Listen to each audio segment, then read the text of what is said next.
Let's see how you can add highlights on Instagram without posting them to your story.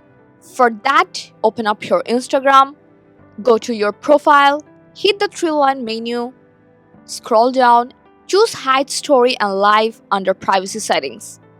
Select who you want to hide the story from, then confirm by hitting Done. Now go back to your profile and hit the plus icon. Pick the picture or video you want to add to your highlights. Hit the arrow to proceed, then select Share, choose Add to Highlights, name it, then hit Add and Done. Your highlight is now set on your profile. It will disappear from your story feed but stay in your highlights.